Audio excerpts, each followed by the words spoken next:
SF में constable tradesman की बहाली निकाली गई है। काफी शानदार भर्ती है, मेल फीमेल दोनों कैंडिडेट फॉर्म अप्लाई करेंगे। इसमें सबसे पहले फिजिकल होगा और इसका जो लास्ट डेट है फॉर्म भरने का वो है 3 अप्रैल 2025। आप में से काफी सारे लोगों का ये कमेंट है कि सर फॉर्म भरने में काफी सारा दिक्कत हो रहा है, कैसे फॉर्म भरे। एक और नया फ्रेश वीडियो लेकर आइए। तो फाइनली फ्रेंड्स हम इस वीडियो में बात करेंगे कि सीएसएफ कांस्टेबल ट्रेड्समैन का जो है फॉर्म कैसे फिल करेंगे। शानदार भर्ती है, सिर्फ मैट्रिक पास है। मैट्रिक के अलावा कोई आपको एक्स्ट्रा जो है सर्टिफिकेट आईटीआई नहीं मांगा गया है, सिर्फ मैट्रिक पास पे बहाली है। और आप देखेंगे 1048 यहाँ पे जो है टोटल वैकेंसी है और ग्रांड टोटल जो है 1161 पदों भर्ती है, जिसमें ईएसएम का अलग से सीट यहाँ पे दिखाया गया 113। इन सबको जोड़ेंगे तो 1161 पदों पे वैकेंसी यहाँ पे निकाली गई है। मेल के लिए अलग से पदों को दिखाया गया है, फीमेल के लिए अलग से पदों को दिखाया गया है, आप यहाँ पे देख सकते हैं। तो चलिए समझते हैं कैसे आपको फॉर्म को अप्लाई करना है। स्टेप बाय स्टेप मैं आपको जो है एक लाइव फॉर्म फिल करके बताऊंगा, जिससे आपको फॉर्म भरने में किसी प्रकार की मिस्टेक ना हो। देखिए फॉर्म भरने का जो लिंक है फ्रेंड्स ये है, आपका देख सकते हैं csfrecruitment.csf.nic.gov.in। यहाँ पे आप आएंगे तो आप अगर मान लीजिए पहले से रजिस्ट्रेशन किए हुए हैं तो आपको दोबारा रजिस्ट्रेशन करने की आवश्यकता नहीं है। सीधे आप कांस्टेबल ट्रेड्समैन 2024 का ऑप्शन मिले, इस पे क्लिक करेंगे और अपना registration number, password, captcha code भर के सबमिट करेंगे, लॉगिन हो जाएंगे। सपोज आप जो है यहाँ पे लॉगिन नहीं हो पा रहे हैं तो कोई बात नहीं, आप नया रजिस्ट्रेशन कर लीजिए। बैक जाइए, यहाँ पे देखिए एक ऑप्शन मिलता है रजिस्ट्रेशन का, न्यू रजिस्ट्रेशन का। आप इस पे क्लिक करेंगे तो रजिस्ट्रेशन वाला पेज आपका इस प्रकार से जो है ओपन हो जाएगा। पहले रजिस्ट्रेशन करेंगे, रजिस्ट्रेशन होने के बाद से आपको रजिस्ट्रेशन आईडी और पासवर्ड मिल जाता है आपके मोबाइल पे एसएमएस के तौर पे, और उसके बाद से आपको लॉगिन करना होता है। तो चलिए समझते हैं कैसे आपको रजिस्ट्रेशन करना है। तो रजिस्ट्रेशन करने के लिए ये आपको बेसिक सा डिटेल्स आपको भरना होता है, ये बेसिक सा फॉर्म है। अब देखिए फ्रेंड्स, वीडियो को आगे बढ़ने से पहले मैं आपको बताना चाहूंगा, अगर आप जो है बेहतरीन तैयारी करना चाहते हैं तो उत्कर्ष क्लासेस के द्वारा जो है होली हंगामा ऑफर जो है लेकर आया गया है। इस होली हंगामा ऑफर में उत्कर्ष क्लास के जितने भी कोर्सेज हैं उन सब पे जो है 90% का डिस्काउंट है। साथ ही साथ फ्रेंड्स आपको जो है ना 100% कैशबैक भी आपको देखने को मिलेगा। अगर आपको और ज्यादा डिस्काउंट चाहिए तो मेरा कूपन कोड UCDHF10 यूज करेंगे तो एक्स्ट्रा 10% का और डिस्काउंट मिलेगा। तो इतने जो है भारी डिस्काउंट के साथ जो है उत्कर्ष ऐप के सभी ऑनलाइन कोर्सेज पे आपको डिस्काउंट देखने को मिल रहा है। ये होली हंगामा ऑफर है, 9 से 22 मार्च तक जो है ये ऑफर आपको देखने को मिलेगा। अगर आप जो है किसी प्रकार की स्टेट लेवल या सेंट्रल लेवल या 6 से 12 के लिए या जेई के लिए या नीट के लिए अगर आप तैयारी कर रहे हैं तो फ्रेंड्स आप ये मौका बिल्कुल भी मत गवाइएगा, क्योंकि आपके लिए ये शानदार मौका निकल कर आ चुका है। उत्कर्ष क्लासेस के सभी कोर्सेज पे, ऑनलाइन कोर्सेज पे जो है होली हंगामा ऑफर यहाँ पे निकल कर आया हुआ है। तो देर किस बात की फ्रेंड्स, अभी आप इनरोल करें। मैंने आपको लिंक जो है डिस्क्रिप्शन बॉक्स में प्रोवाइड कर दिया है। आप जिस भी कोर्स में इनरोल करना चाहते हैं उस कोर्स में इनरोल करिए, 90% तक का डिस्काउंट आपको देखने को मिल जाएगा। और आप मेरा कूपन कोड यूज करेंगे, ये जो नीचे में कूपन कोड दिया गया, तो आपको 10% का एक्स्ट्रा डिस्काउंट मिलेगा। अप टू 100% कैशबैक भी आपको देखने को मिल सकता है। ये ऑफर सिर्फ और सिर्फ 22 मार्च तक है, 9 से स्टार्ट है। 22 मार्च से पहले अगर आप ले लेते हैं कोर्स तो आपको जो है यहाँ पे डिस्काउंट देखने को मिल जाएगा। तो अगर आप दमदार तैयारी करना चाहते हैं तो आप जो है उत्कर्ष ऐप, मोबाइल ऐप को डाउनलोड करें। मैंने लिंक आपको डिस्क्रिप्शन बॉक्स में दे दिया है और जिस भी कोर्स में इनरोल करना चाहते हैं इनरोल करिए। काफी शानदार जो है ऑफर यहाँ पे निकाला गया है, आप अपना बेहतरीन तैयारी को स्टार्ट करें। अब चलिए समझते हैं कैसे आपको फॉर्म को भरना है। देखिए यहाँ पे आपका रजिस्ट्रेशन का जो है पेज आएगा, यहाँ पे अपना नाम लिखेंगे, फिर दोबारा नाम को कंफर्म करेंगे। आपने नाम चेंज किया तो यस करेंगे वरना नो करेंगे। फिर यहाँ पे फादर्स नेम, फिर यहाँ पे फादर्स नेम को दोबारा लिखना है, फिर मदर्स नेम, फिर मदर्स नेम को दोबारा लिखना है, डेट ऑफ बर्थ को लिखना है, फिर डेट ऑफ बर्थ को दोबारा लिखना है, यहाँ जेंडर बताना है, फिर कैप्चा कोड भरना है और उसके वजह से सबमिट करना है। जैसे सबमिट करेंगे आपका पर्सनल डिटेल्स यहाँ पे शो होता है जो आपने यहाँ पे भरा। उसके बाद से क्या करना है, आपको यहाँ पे जो है नीचे आना है। यहाँ जैसे आप नीचे आएंगे तो यहाँ पे अब आपको अपना मोबाइल नंबर लिखना है, फिर ईमेल एड्रेस को लिखना है, फिर यहाँ पे आपको जो है दोबारा मोबाइल नंबर को लिखना है और ईमेल एड्रेस को लिखना है। तो ये आप अच्छे से लिख लीजिएगा, मोबाइल 2 बार लिखना है, ईमेल भी 2 बार लिखना है। अब इसके बाद यहाँ पे आपको एग्री करना है, फिर इस कैप्चा कोड को यहाँ भरना है और फिर यहाँ पे आपको नीचे आना है और यहाँ कैप्चा कोड भरने के बाद सबमिट करना है। जैसे सबमिट करेंगे यहाँ पे आपका सक्सेसफुल रजिस्ट्रेशन हो जाएगा। अब यहाँ पे आपको बोला जाता है कि रजिस्ट्रेशन आईडी और पासवर्ड जो है आपके मोबाइल और ईमेल दोनों पे सेंड किया गया है। मतलब क्या कि आपका रजिस्ट्रेशन यहाँ पे हो गया है, आपका जो है रजिस्ट्रेशन कंप्लीट हो चुका है, यहाँ लिखा हुआ है और मोबाइल पे इनके द्वारा जो है रजिस्ट्रेशन आईडी पासवर्ड भेजा गया है। अब यहाँ पे आपको लॉगिन बटन मिलता है, आप इस पे क्लिक करेंगे और यहाँ पे क्या करेंगे, आप जो है लॉगिन करेंगे। तो लॉगिन करने के लिए अब यहाँ पे आप देखेंगे इस तरह से कांस्टेबल ट्रेड्समैन 2024 का ऑप्शन मिलेगा। आप इस पे क्लिक करेंगे और यहाँ पे रजिस्ट्रेशन नंबर लिखेंगे, पासवर्ड जो प्राप्त हुआ है एसएमएस के तौर पे वो लिखेंगे, फिर यहाँ पे कैप्चा कोड भरेंगे, सबमिट करेंगे। जैसे फ्रेंड्स आप सबमिट करेंगे यहाँ पे जो करंट वैकेंसी वैकेंसी है कांस्टेबल ट्रेड्समैन की, वो यहाँ पे आपको देखने को मिल जाएगा। और यहाँ लास्ट डेट दिखा रहा है कि 3 अप्रैल 2025 है लास्ट डेट फॉर्म भरने का। यहीं पे आपको अप्लाई का बटन मिलता है, क्लिक हियर टू अप्लाई। आप इस पे क्लिक करेंगे, आपका अप्लाई का जो है फॉर्म यहाँ पे खुल के आ जाएगा। ये देखिए यहाँ पे आ गया। अब यहाँ पे आपको ध्यान देना है, यहाँ पे इंस्ट्रक्शन को अच्छे से रीड कर लेना है। ये सारी जानकारी आप रीड करेंगे, फिर यहाँ पे कंटिन्यू करेंगे। कंटिन्यू करते हैं फ्रेंड्स। यहाँ पे अब आपको जो है फॉर्म खुल जाएगा। यहाँ पे आपको 4 स्टेप दिखाई देंगे। पहला एप्लीकेशन फॉर्म, दूसरा एप्लीकेशन प्रीव्यू, तीसरा डॉक्यूमेंट्स अपलोड और लास्ट में फी पेमेंट।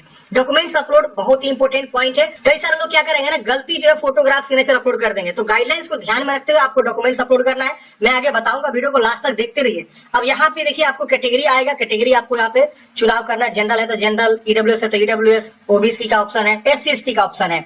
यहाँ पे जिस भी कैटेगरी से बिलोंग करते हैं कैटेगरी आप चुनाव करेगा। और ध्यान रखिएगा, कैटेगरी जो भी आप चुनाव कर रहे हैं तो आपको रिजर्वेशन यहाँ पे लागू होता है। SC/ST, BC, OBC या EWS, तो आप अपना कैटेगरी फॉर्म भरने से पहले से बनवा के रखेंगे, क्योंकि जब आपका DV होता है ना तो उस समय आपसे मांगा जाता है कि आप अपना DV डॉक्यूमेंट्स दिखाइए। तो डॉक्यूमेंट्स आपको जो है दिखाना होता है, जाति सर्टिफिकेट वगैरह दिखाना होता है। फिर यहाँ पे अपना राज्य चूज करके किस राज्य से बिलोंग करते हैं, तो निवास सर्टिफिकेट भी आप बनवा के रखेंगे कि हाँ मैं इस राज्य से बिलोंग करते हैं, मेरा निवास प्रमाण पत्र है। फिर यहाँ पूछ रहा है have you migrated from the state UT of your original, मतलब आप कहीं से माइग्रेट हुए हैं अपने उस राज्य से किसी दूसरे स्टेट में, किसी दूसरे राज्य में। अगर आप माइग्रेट हुए हैं तो आप यहाँ यस करेंगे और यहाँ पे आपको बताना होगा कि माइग्रेटेड स्टेट क्या है या डोमिसाइल स्टेट क्या है। अगर आप नहीं हो माइग्रेटेड, इसे नो कर दीजिए, कोई दिक्कत नहीं होने वाला। फिर यहाँ पे मेल फीमेल का ऑप्शन यहाँ पे आपको देखने को मिलता है। यहाँ पे एजुकेशनल क्वालिफिकेशन में यहाँ पे एक सिविल का ऑप्शन है, एक आर्मी का ऑप्शन है। तो अगर आप एक आर्मी पर्सन है तो आर्मी चूज करेंगे और सिविल है तो सिविल चूज करेंगे। यहाँ लिख रहा है if any ex serviceman qualified 10th in civil, मतलब अगर कोई बंदा जो है 10th क्वालिफाई किया हुआ है सिविल से, there is no need to apply for army education. समझ रहे ना? तो आर्मी एजुकेशन से अगर कोई पढ़ाई किया तो आर्मी चूज करेगा, और सिविल से कोई नॉर्मल पढ़ाई किया तो सिविल चूज करेगा। फिर यहाँ पे नीचे आना है, यहाँ पे आपको डिटेल्स बताना है। आपने 10th तक पढ़ा हुआ है, 12th तक पढ़ा हुआ है, ग्रेजुएशन तक पढ़ा है। मैक्सिमम क्वालिफिकेशन जहां तक आपने पढ़ाई किया उसका आप चुनाव कर सकते हैं। मान लिया हमने 12th तक पढ़ा हुआ है तो हम 12th यहाँ पे चूज कर लेंगे। फिर रिलीजन बताएंगे, यहाँ पे आएगा रिलीजन हिंदू मुस्लिम क्या है, तो ये यहाँ पे आपको चुनाव कर लेना है। अब यहाँ पूछ रहा है whether falling under the category of children and dependent of victim killed, मतलब जो गुजरात में 2002 में या 1984 में जो दंगे हुए थे उसके आप विक्टिम है, उसके जो है डिपेंडेंट है, तो यस में बताएंगे। आप हिल एरिया से आते हैं तो यस करेंगे। हिल एरिया वालों को स्पेशल हाइट में मतलब छूट मिलता है। जैसे आप देख सकते हैं मणिपुर, इस तरह से जो है मिजोरम, नागालैंड, सिक्किम, त्रिपुरा, हिमाचल प्रदेश, गोरखा, गढ़वालीज, देख रहे ना, आसाम और अरुणाचल प्रदेश, इन सब जगहों से आप आते हैं तो आप जरूर चुनाव करिएगा। नहीं आप आते हैं तो आप इसे नो कर दीजिएगा। एक्स सर्विस में तो यस करेंगे और उसके बारे में आपको बताना होगा, नहीं तो नो करेंगे। Whether you are ward of CSF personnel, आपके पिताजी या माताजी CSF में रहते हैं, काम करते हैं, तो आप यस करेंगे। नहीं रहते तो नो करेंगे। वेदर यू आर एम्प्लॉय, आप एक एम्प्लॉय है, मतलब पब्लिक सेक्टर या ऑटोनोमस या गवर्नमेंट डिपार्टमेंट बॉडी ने, यस में बताना है। यहाँ पे आपका डेट ऑफ बर्थ शो करता है। Name of the trade applied for, अब ये मेन इंपोर्टेंट पॉइंट है, जहां पे आप किस ट्रेड से फॉर्म भर रहे हैं यहाँ पे आपको चुनाव करने का आएगा। देखिए जितने भी ट्रेड पे वैकेंसी निकाली गई वो सारा ट्रेड यहाँ शो करेगा। तो एक बार आप नोटिफिकेशन को डाउनलोड करिए और एक बार अच्छे से पढ़ लीजिए कि किस ट्रेड पे आप फॉर्म भरना चाहते हैं, आपके कैटेगरी में कितना सीट है जिस कैटेगरी से फॉर्म भर रहे हैं। इसके अलावा वेस्टर्न वाइज जो है, नॉर्थर्न वाइज इस तरह से आपको दिखाया गया है, ये भी आप जरूर चेक कर लीजिएगा। इसके बाद यहाँ पे आपको ये भी ध्यान देना है कि अगर हम मान लीजिए कुक से फॉर्म भर रहे हैं तो हमको खाना बनाना आता है कि नहीं आता है। अगर हम कोबलर से फॉर्म भर रहे हैं तो हमको जो है ये वाला काम आता है कि नहीं। अगर हम टेलर से फॉर्म भर रहे हैं तो हमको टेलरिंग आता है कि नहीं। अगर हम बार्बर से फॉर्म भर रहे हैं तो हमको बाल काटना, दाढ़ी बनाना आता है कि नहीं। अगर हम वाशरमैन से फॉर्म भरते हैं तो हमको वाशर मतलब क्लॉथ प्रेस करना, मतलब इस्त्री लगाना या धोना, ये सब हमको आता है कि नहीं। स्वीपर से भरे तो हमको स्वीपिंग करना आता है कि नहीं है। पेंटर से भरे तो हमको पेंट करना आता है। तो ये जरूर आप लोग ध्यान दीजिएगा क्योंकि इसी का ट्रेड टेस्ट होगा। ट्रेड टेस्ट अगर आप पास नहीं होगा तो फिर आपका कोई मतलब नहीं फॉर्म भरने से। मान लीजिए आपको टेलरिंग आता ही नहीं है और आप टेलर से ही आवेदन कर दिए तो कोई मतलब नहीं फॉर्म भरने का, आप आगे जाके छट जाएंगे क्योंकि इसका टेस्ट होगा, ऐसे नहीं आपका सिलेक्शन हो जाएगा। तो ये विशेष ध्यान देना है। काफी सारे लोग ऐसे भी हैं जो गलती चुनाव कर लेते हैं और मतलब सीटों को ध्यान में रखते हुए कि ये इसमें ज्यादा सीट है, इसमें ज्यादा सीट है और उसी का चुनाव कर लेते हैं और आगे जाके ट्रेड टेस्ट में छट जाते हैं। ट्रेड टेस्ट बहुत इंपॉर्टेंट है, यहाँ पे बिना ट्रेड टेस्ट का आगे आप बढ़ ही नहीं सकते हैं, समझ रहे ना। तो इसको जरूर ध्यान में रखिएगा कि आप जो है उसको जानते हैं कि नहीं। आपको नोटिफिकेशन में जब नीचे में दिया हुआ है ट्रेड टेस्ट के बारे में कि अगर आप कुक से फॉर्म भरते हैं तो आपको क्या क्या करवाया जाएगा। देखिए अगर आप कुक से कोई भरता है तो कुकिंग कराया जाएगा, चपाती एंड राइस का मतलब रोटी बनवाया जाएगा, चावल बनवाया जाएगा। इसके बाद से दाल, सांभर, इडली, वेजिटेबल आपसे कुकिंग करवाया जाएगा। मीट, फिश, एग, खीर, ये सब आपसे कुकिंग करवाया जाएगा। अगर आप जो है बूट मेकर, कोबलर से फॉर्म भरेंगे तो आपको क्या करवाया जाएगा, टेलर से भरेंगे तो क्या करवाया जाएगा, बार्बर से भरेंगे तो क्या करवाया जाएगा, वाशरमैन का क्या काम करवाया जाएगा, ये सब यहाँ पे आप एक बार जरूर रीड कर लीजिए। उसके बाद आप जो है ट्रेड टेस्ट का चुनाव करेंगे तो ये बेहतर होगा आपके लिए। तो चलिए हम अपने अकॉर्डिंग यहाँ से जो है एक पद का चुनाव कर लेते हैं। आप अपने अकॉर्डिंग जरूर चूज कर लीजिएगा। जैसे मैंने बताया यहाँ पे आइडेंटिफिकेशन मार्क्स, बॉडी में क्या पाया, जैसे तिल का निशान, कटा का निशान, जला का निशान, ये 2 मार्क्स आपको यहाँ पे भरना है। इसके बाद यहाँ पे परमानेंट एड्रेस आपको लिखना है। परमानेंट एड्रेस में आप अपना जो भी एड्रेस से बिलोंग करते हैं वो अच्छे से लिख देंगे। यहाँ पे पोस्ट, यहाँ पे विलेज लिख दीजिएगा, यहाँ राज्य चूज कर लीजिएगा, यहाँ डिस्ट्रिक्ट आएगा, डिस्ट्रिक्ट चूज कर लीजिएगा। इसके बाद यहाँ पिन कोड लिख दीजिएगा। अगर यहाँ पे कोरेस्पोंडेंस एड्रेस सेम है, परमानेंट, इसको टिक करेंगे, सेम सेम ऊपर वाला कॉपी हो जाएगा। अलग है तो अलग अलग आप लिख सकते हैं। तो एड्रेस भरने में कोई दिक्कत नहीं होनी चाहिए मेरे हिसाब से। अब यहाँ नीचे आएंगे तो ये सब जानकारी ऑलरेडी फिलअप रहेगा। ये वाला ऑप्शन छोड़ देगा, एसटीडी कोड वाला। यहाँ एक आईडी प्रूफ चुनाव करना। आईडी प्रूफ में आप देखिए क्या क्या ऑप्शन आता है। तो यहाँ पे आधार कार्ड है, डीएल है या पैन कार्ड है, पासपोर्ट, स्कूल, कोई भी आईडी प्रूफ चूज कर सकते हैं। आपके पास आधार कार्ड है तो आधार कार्ड चूज कर लीजिए और आधार संख्या यहाँ पे क्या करिए, फिल कर दीजिए। आपके पास पैन कार्ड है तो आप यहाँ से पैन कार्ड जो है चुनाव कर लेंगे और पैन कार्ड की संख्या यहाँ भर देंगे। जो आप चुनाव करेंगे उसकी संख्या यहाँ पे आपको देना मैंडेटरी है। अब यहाँ पूछ रहा है कि क्या आपने जो है फोटोग्राफ के ऊपर जो है डेट प्रिंटेड करवाया हुआ है जिस दिन आपने फोटो खिंचवाया, तो ये आपका मैंडेटरी है यस करना। सबको ध्यान रखिएगा, यहाँ पे सबको जो है यस करना है। अगर आप यस नहीं करेंगे तो गड़बड़ हो जाएगा। यहाँ पे नोटिफिकेशन में ऑलरेडी लिखा हुआ है कि आपके डेट, आपके फोटो के नीचे जो है ना डेट मेंशन होना चाहिए कि कब आपने फोटो खिंचवाया हो। ये जरूरी है, नहीं करेंगे तो दिक्कत हो जाएगा। अब यहाँ पे आपके अगेंस्ट कोई जो है जुडिशियल इंस्टीट्यूट आपका मतलब कन्विक्टेड किया गया है, यस नो बताना, नो रहेगा। यहाँ पे पूछ रहा है कि have you ever been dismissed from any service, किसी सर्विस के द्वारा आपको डिसमिस किया गया है,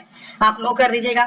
यहाँ पे बोल रहा है have you ever service ever been terminated while probation, मतलब आपको कभी टर्मिनेट किया गया किसी सर्विस से, यस नो बताना। तो ये सब आपको नो कर देना है। यहाँ पे आपको जो है ना स्पोर्ट्स, अगर आप है स्पोर्ट्स पर्सन जो भी मतलब स्पोर्ट्स जानते हैं, किसी प्रकार का अचीवमेंट है, नेशनल, इंटरनेशनल या नेशनल स्कूल गेम्स या अदर, तो अपना जानकारी यहाँ भरेंगे, उनको आगे चल के छूट मिलती है। नहीं है तो आप इसे छोड़ दीजिएगा। उसके बाद यहाँ आपको डिक्लेयर टिक करना है और यहाँ पे सेव एंड प्रीव्यू करना है। जैसे सेव करेंगे आपकी सारी जानकारी यहाँ पे शो होता है। अगर आपको लग रहा है कुछ भी गलत है तो आप एडिट एप्लीकेशन पे क्लिक करके ये सारी जानकारी में एडिट कर सकते हैं। नहीं गलत है तो यहाँ टिक करेंगे और यहाँ फाइनल सबमिशन पे क्लिक करेंगे, आपका आगे प्रोसेस हो जाएगा। अब आपको ओके करना है। अब यहाँ पे आपको एज ऑफ प्रूफ के तौर पे आपको यहाँ पे जो है ना अपना मैट्रिक का सर्टिफिकेट को अपलोड करेंगे, या प्रूफ ऑफ एज में आपने जो अपना डेट ऑफ बर्थ सर्टिफिकेट बनवा रखा हुआ है तो वो भी आप यहाँ अपलोड कर सकते हैं। पीडीएफ में होना चाहिए और 1 MB से कम साइज में होना चाहिए। यहाँ एजुकेशनल सर्टिफिकेट यानी 10th का जो है सर्टिफिकेट यहाँ पे आपको अपलोड करना है और ये भी पीडीएफ में बोला गया 1 MB से कम। फिर यहाँ डोमिसाइल सर्टिफिकेट, देखिए डोमिसाइल सर्टिफिकेट मांगा जा रहा है ना, जरूरी है। आपको मैंने पहले ही बताया था पुराने वीडियो में कि ये सब डॉक्यूमेंट्स आपको पहले से बनवा के रखना है, फॉर्म भरते समय आपको लग सकते हैं। तो आप अगर वो वीडियो देखेंगे मेरा पुराना वाला, जब इस वीक की नोटिफिकेशन आई थी तो मैंने बताया था। अब यहाँ पे आपको फोटोग्राफ अपलोड करना है। फोटोग्राफ पे बोला गया कि आपका जो है ना 3 मंथ से ज्यादा ओल्ड नहीं होना चाहिए और डेट लिखा होना चाहिए कि किस डेट को आपने फोटो खिंचवाया हुआ, ये जरूरी है। मैं आपको दिखाना चाहूंगा किस प्रकार से मैं फोटो बोल रहा हूँ। देखिए फ्रेंड्स, कुछ इस प्रकार से आपका जो है डेट मेंशन होना चाहिए और ध्यान रखिए 3 महीने से ज्यादा का ओल्ड नहीं होना चाहिए। इसके नीचे, फोटो के नीचे इस तरह से डेट जो है लिखा होना चाहिए। जब भी आप फोटोग्राफ खिंचवाने जाए तो वहां उनको बोलना होगा आपको कि सर डेट मेंशन कर दीजिए, प्रेजेंट डेट, आज जिस दिन फोटो आपने खिंचवाया वो डेट आप मेंशन कर दीजिए कि कब हमने फोटो खिंचवाई। इस प्रकार से तो डेट आपको मेंशन करना है फोटोग्राफ के नीचे। अब यहाँ पे आपको सिग्नेचर अपलोड करना है। ये भी बोला गया है कि 10 KB से लेकर 20 KB के बीच, और फोटोग्राफ बोला गया है कि 20 से 50 KB के बीच। तो ये सब फोटोग्राफ आप चूज कर लीजिएगा और उसके बाद से अपलोड कर देना है। जैसे आप यहाँ चूज करेंगे, अपलोड हो जाएगा। तो बहुत सिंपल प्रोसेस है अपलोड करने का। और यहाँ पे प्रूफ ऑफ एज में 10th का सर्टिफिकेट आप यहाँ पे अपलोड करेंगे और यहाँ भी 10th का सर्टिफिकेट अपलोड करेंगे और डोमिसाइल बाकी सब आपको पता ही है। चलिए यहाँ अपलोड करके सेव एंड नेक्स्ट करते हैं। सेव एंड नेक्स्ट करते हैं फ्रेंड्स। यहाँ पे आपका जो है फॉर्म सबमिट हो जाता है, डॉक्यूमेंट सबमिट हो जाता है। अब आपको ओके करना है। ओके करने के बाद से अब यहाँ पे लिख रहा है कि you are eligible for fee exception. मतलब क्या कि मेरा जो फॉर्म है, मैं SC ST से फॉर्म भर रहा हूँ तो यहाँ पे जो है मेरा फी जो है माफ है, तो इसीलिए यहाँ पे लिख रहा है कि आप जो फीस है एक्सेप्शन है। तो यहाँ पे आपको प्रिंट डायरेक्टली मिल जाएगा। लेकिन वही कोई जनरल, OBC और EWS से फॉर्म भरेगा तो यहाँ पे उनको फी जमा करने का ऑप्शन आएगा, ठीक है ना। तो आप यहाँ प्रिंट एप्लीकेशन पे क्लिक करके आप प्रिंट आउट निकाल लेंगे। अगर कोई SC ST फीमेल फॉर्म भरी तो राइटली यहाँ प्रिंट मिल जाएगा। अगर OBC, जनरल और EWS भरेगा तो उनको आगे स्टेप फी पेमेंट करना होगा। यहाँ पे फी पेमेंट ऑनलाइन होगा, आप ऑनलाइन जो है करेंगे और उसके बाद से जो है आपका प्रिंट आउट निकल जाएगा। प्रिंट एप्लीकेशन पे क्लिक किया फ्रेंड्स, देखिए इस प्रकार से प्रिंट आउट निकल गया। हम इसका जो है हार्ड कॉपी सुरक्षित रख लेंगे प्रिंट आउट निकाल के। अगर आपका फी लगता तो फी जमा करते, उसके बाद आपका फाइनल प्रिंट आउट निकलता। तो इस प्रकार से फ्रेंड्स हमने बात की कि CSF कांस्टेबल ट्रेड्समैन के लिए कैसे आपको फॉर्म को अप्लाई करना।